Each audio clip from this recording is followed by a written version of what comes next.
Hello students, today will we discuss about mister man. देखिए ये Kevin Gilbert ने लिखी है poem mister man.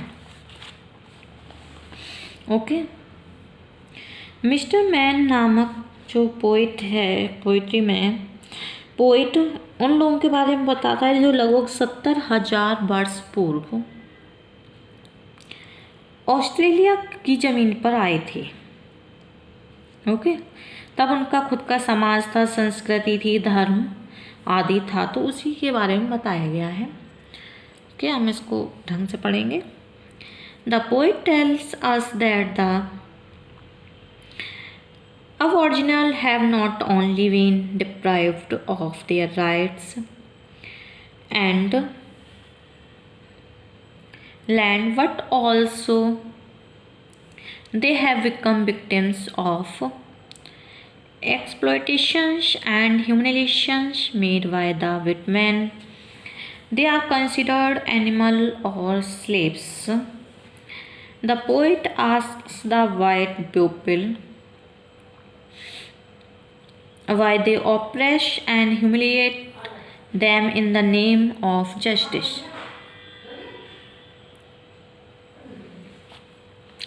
The poet tells them that his people have been the first inhabitants of this land, and he himself belongs to this land. He is born and brought up this land. The white man the white men have their superficial relation with his brought up this land. The white men have their superficial relation with his earth. He tells the white man that his great intimacy with the words. This clouds, the breeze, the sun, the moon, and the stars. All they seem to talk to him whenever he looks at them. All of them have made an emotional attachment with them. He tells the white man that God has provided him and his people with the same traits as he has gifted to others. They can cry, talk, sing and dance like others. They are also the men of emotions and love. Next, he talks of life force, which is the manifestations of beauty, balance, and freedom in life. Life force is maintaining all the universe. There is the God's soul in everything created by God. देखिए, poet बताता है कि प्रारंभिक निवासियों को न केवल उनके अधिकारों और ज़मीन से वंचित कर दिया गया था, बल्कि वे गोरे लोगों द्वारा किए गए शोषण तथा अपमान का भी शिकार हो गए थे। उनको जानवर या गुलाम समझा जाता था। पोएट गोरे लोगों से पूछता है कि वे न्याय के नाम पर क्यों उनका शोषण करते हैं, क्यों उनका अपमान करते हैं। पोएट उनको बताता है कि उसके लोग इस ज़मीन के प्रथम निवासी रहे हैं और वह स्वयं इस ज़मीन से संबंध रखता है। उसका इसी ज़मीन पर जन्म हुआ था, पालन पोषण भी हुआ था। गोरे लोगों का इस ज़मीन से सतही रिश्ता है। वह गोरे लोगों को बताता है कि उसका पक्षियों, बादलों, हवा, सूरज, चंद्रमा, तारों से घनिष्ठ रिश्ता है।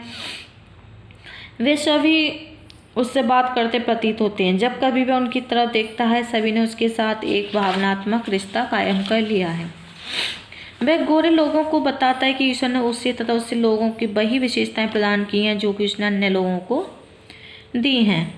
वे चिल्ला सकते हैं, बात कर सकते हैं, गा सकते हैं, नृत्य कर सकते हैं, ठीक अन्य लोगों की तरह हैं। वे भावनाओं वाले, प्रेम करने वाले लोग हैं। आगे वह जीवन शक्ति के बारे में बताता है जो सौंदर्य, संतुलन, जीवन में स्वतंत्रता का प्रकटीकरण है। जीवन शक्ति सारे संसार को चला रही है। ईश्वर द्वारा निर्मित प्रत्येक चीज में ईश्वरीय आत्मा है। Have you looked at your face like mine that is mirrored in land? Yours reflects only on pools. My image goes deep in the sand. The soil and the rocks and the trees, the souls of my people are here. Poet जो है लोगों को दयनीय तथा कष्टनीय स्थिति देखकर काफ़ी कष्ट और दुख महसूस करता है। उसके लोग ऑस्ट्रेलिया के मुख्य निवासी रहे हैं, वे बहुत ही प्रारंभिक समय से ऑस्ट्रेलिया में रह रहे हैं। ऑस्ट्रेलिया की ज़मीन तथा इसके वातावरण को उसके लोगों ने पाला पोसा है, सुरक्षित किया है, लेकिन ब्रिटिश के कॉलोनिस्ट के आगमन के साथ ही उनको उनकी भूमि के अधिकारों से वंचित कर दिया गया था। ब्रिटिश के निवासियों ने दावा किया है कि प्रारंभिक लोग सत्ताधारी नहीं थे जिसको पहचाना जा सकता था और कि यह ज़मीन किसी की नहीं थी। इस तरह से उन्होंने प्राचीन ऑस्ट्रेलिया के निवासियों से ऑस्ट्रेलिया को अपने अधिकार में ले लिया। अब गोरे लोग ऑस्ट्रेलिया में स्थापित हो चुके हैं। उन्होंने अपनी स्वयं की सरकार तथा कानून व्यवस्था बना ली है। उनकी अपनी संस्कृति, परंपरा तथा प्रथा है। प्रारंभिक लोगों को न केवल उनके अधिकारों तथा जमीन से वंचित कर दिया गया है, बल्कि वे गोरे लोगों द्वारा किए गए शोषण तथा अपमान का शिकार हो गए हैं। उन्हें जानवर या गुलाम समझा जाता है। कभी गोरे लोगों से पूछता है कि वे क्यों न्याय के नाम पर उनका शोषण और अपमान करते हैं तथा उन्हें बताता है कि उसके लोग इस ज़मीन के पहले निवासी रहे हैं। कभी कहता है कि वह स्वयं इस ज़मीन से संबंध रखता है, उसका इस ज़मीन पर जन्म हुआ तथा पालन पोषण हुआ। गोरे लोगों को इस ज़मीन से सतही रिश्ते हैं। यदि गोरे लोग अपने चेहरों का प्रतिबिंब रखते हैं तो वे इसको केवल कुंड के पानी में देखने में सक्षम होंगे, जबकि उसका प्रतिबिंब इस ज़मीन में देखा जा सकता है। उसकी छवि, व्यक्तित्व इस ज़मीन की गहराइयों में है। उसका व्यक्तित्व का गहन संबंध मिट्टी तथा चट्टान तथा वृक्षों से है। उसके लोगों की आत्माएं अभी भी यहीं निवास करती हैं। संस्कृति, प्रथा, परंपरा जो उसके लोगों द्वारा बनाई गई थी अभी भी लोगों के बीच मौजूद है। कभी का इस जमीन की प्रत्येक चीज से जुड़ाव है। The words and the clouds and the breeze, the sun and the moon and the stars talk to me, are of me, they dwell inside me, they each are a part of me, they live in my heart. All things, all created by God, are in me. This whole universe are of me. We speak and we cry, we talk and we dance and we sing, and I bring them gifts of my soul, of my love God has bidden me bring। देखिए, poet गोरे लोगों के आगमन के पश्चात Australia के प्रारंभिक लोगों की दयनीय स्थिति पर बहुत ज़्यादा दुख व्यक्त करता है। ओके, मौलिक लोगों को उनकी ज़मीन, मानव अधिकारों से वंचित कर दिया गया, उन्हें अपमान और शोषण का शिकार बना दिया गया।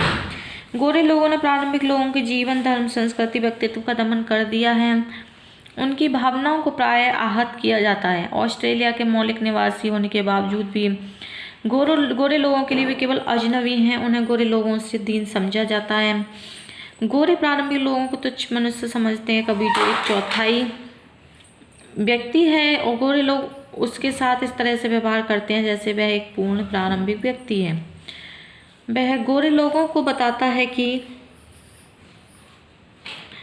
ऑस्ट्रेलिया की ज़मीन की गहराई से जुड़ा हुआ है। उसकी पक्षियों, बादलों, हवा, सूरज, चंद्रमा, तारों से काफ़ी घनिष्ठता है। जब कभी वह इनकी तरफ देखता है वह उससे बातें करते प्रतीत होते हैं। इन सभी ने कवि के साथ एक भावनात्मक जुड़ाव बना लिया है। उसने पक्षियों के गीत का आनंद लिया है। आकाश में तैरते हुए बादलों ने उसे आनंदित किया है।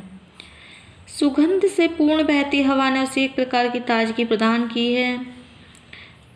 उसने उगते छिपते हुए सूरज का सुंदर दृश्य का आनंद लिया है। रात्रि को उसने चंद्रमा, तारों से काफी सुख व आनंद प्राप्त किया है। वह कहता है कि सुंदर प्रकृति, उसके मंत्र मुग्ध करने वाले दृश्यों ने उसे हमेशा मोहित किया है। ये सभी प्राकृतिक चीज़ें उसके जीवन का एक अखंड हिस्सा बन गई हैं। वह गोरे लोगों को बताता है कि ईश्वर ने उसमें तथा उसके लोगों में वही विशेषताएं दी हैं जैसे अन्य व्यक्तियों को दी हैं।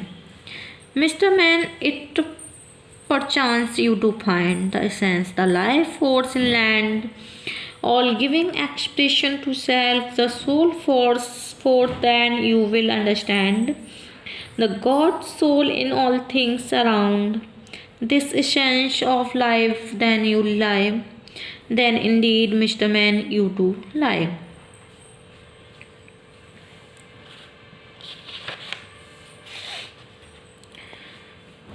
पोएट कहता है यदि गोरे लोग गंभीरता से अवलोकन करते हैं तो वे पाएंगे कि जीवन का सार जीवन शक्ति में ही निहित है। जीवन शक्ति अनंत चुप्पी को कार्यशीलता में तब्दील करने वाला बहाव है। विश्व की संरचना की जाती है जिससे प्रत्येक चीज अनंत पवित्र स्रोत जो जीवन की सभी संभावना रखता है सिर्फ जीवन प्राप्त करती है। जीवन शक्ति उस प्रत्येक चीज का निर्माण करने के लिए असीमित स्रोत से बहती है जिसे हम जीवन के रूप में जानते हैं। जीवन शक्ति सौंदर्य संतुलन तथा जीवन में सौंदर्य का प्रकटीकरण है।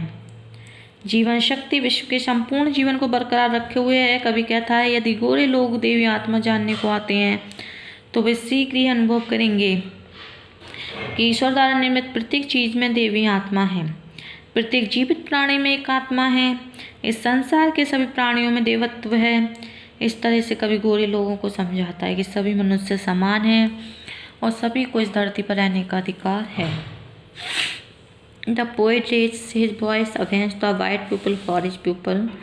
He asked the white people why they look at our original with great contempt and why they are deprived of their land and human rights. He tells them that his people are living in the land of Australia. For a long period he said that he and his people are also human beings like them. He adds that there is no matter of complexion, but their other features are same. He tells them that they cannot find the reflection of their image in this land.